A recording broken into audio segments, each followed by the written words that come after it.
Hey there, audio friends. Got a quick review for you / comparison today. We are looking at the JDS Labs Element 3 Mark 1. I don't have the Mark 2. That is out now, but I picked this up used. And the whole reason why is because as you know, I had taken a little bit of a break here, but I got a couple of good headphones in that I wanted a decent amp for, but I'm also not trying to have a bunch of money invested into a big bunch of desktop gear just because I can't spend that much time down here listening right now. So the headphones are the Aria Organic and the Ananda Nano, plus I got some decent IEMs too that I wanted to try out. Long story short here, I had the Fiio K7, and I think it's great. Honestly, I think it's a really good value for its price. I'll link to that review below. But I saw this Element 3 for 180 bucks, and I was like, I really want something to kind of compare the K7 to as well when I'm trying, these new Hi-Fi Man headphones. So the Element 3 it was, and I'm glad that I picked it up. I really think this is a great product. I don't love everything about it, but all in all, it's definitely a solid value if you can find one for a couple $100, and I think it does a lot really well. So let's take a look at the build. We'll talk about sound, and then we'll get into the comparison with the K7. So the Element is, the square form factor JDS Labs. It's like a step above the Atom stuff as far as build and sound goes. And it's a DAC amp, right? So they have an L DAC and an L amp, which is like a stack. This is the all-in-one unit, which again, for me right now, I feel like is a good place to be, okay? So the unit, obviously the highlight of the unit is the giant volume knob. Now, this is an infinite scroll knob. It doesn't have great knob feel. Now mine is used, so maybe there's, something there that it's not quite right or whatever, but it's really quite loose, honestly, but it functions really, really well. And it's also a button to click, which mutes, so it's a very functional thing to be on your desk, right? Because you can scroll, and the volume increments are really small, so you can really dial it in, which I love about this device. It automatically switches from low to high gain once it needs to if you're cranking the volume. I thought that was kind of cool too, so you don't have to fiddle around with buttons or anything with that. And then if you need to mute quick, you just boom, hit the button, and boom, unmute. Quite nice. There's a little LED display down here that gives you a little bit of information. I'll cut to some B-roll here so you can see what that is. It's nothing fancy, but it's a welcome, it's a welcome addition. And there's also an LED around the ring, but only when you're using it do these things light up. Otherwise they turn black, which again, I like, because even though it's easy and functional on your desk, it also kind of disappears into the background if you're not fiddling with it, which is cool. Whereas the K7 here, it's a little more of a typical DAC amp design. It's still a black box. It's got a little bit better knob feel on it, and there's a constant LED on the front.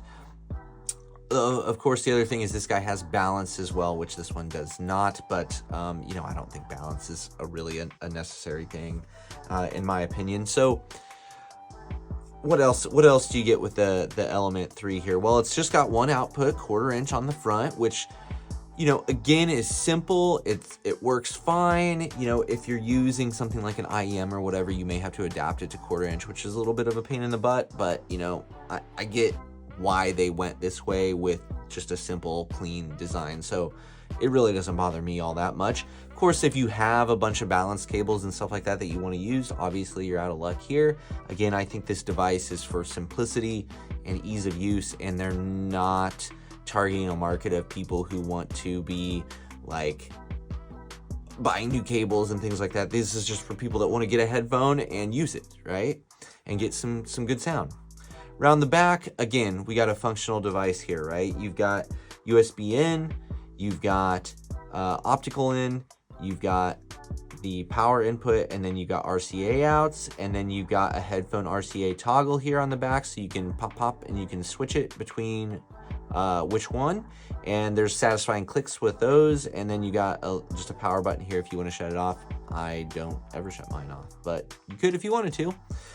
So pretty simple around back. And again, This works really well as a preamp because you have such fine volume control here. That's super nice.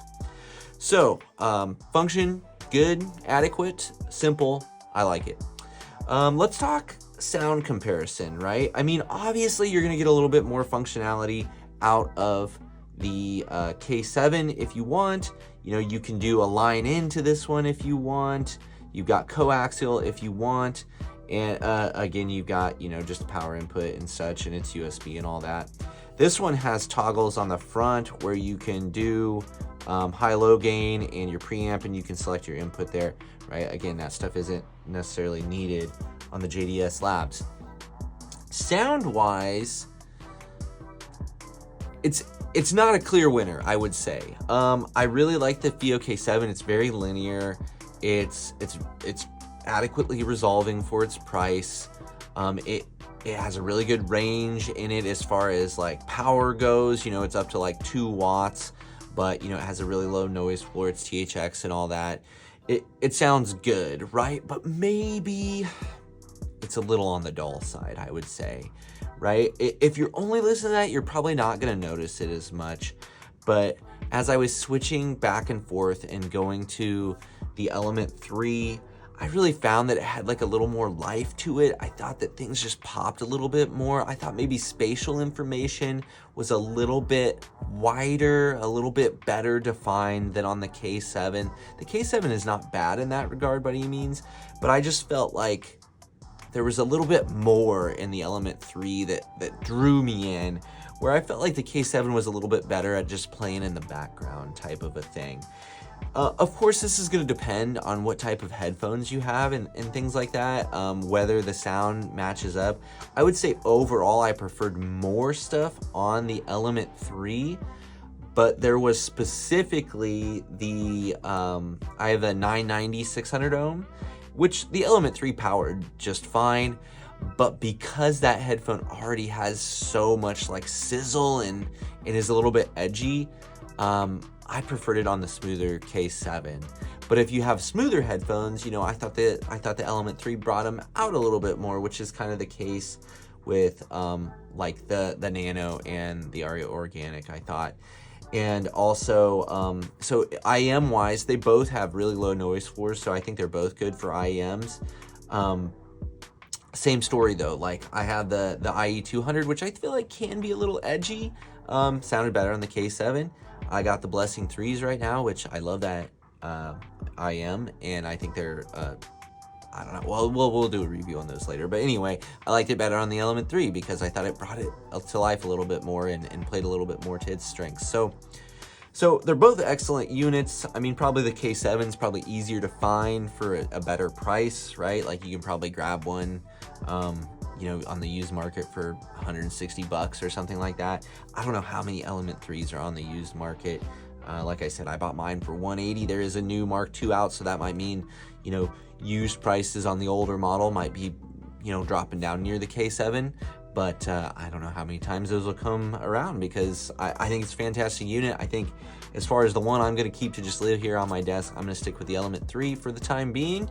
And I think that probably tells you what you need to know about how I feel about it anyway. So both great little DAC amps though, and both super functional, and both, I could recommend both. I'm just, for right now, for what I've got, I like the Element 3, and I'm not trying to keep a whole bunch of gear around. So that's the one I'm sticking with, and I think that's probably going to last quite a while, but we'll see. So as always, thanks for watching. I appreciate you. Drop comments, opinions, all that stuff down below, and hopefully I'll see you again in another video real soon.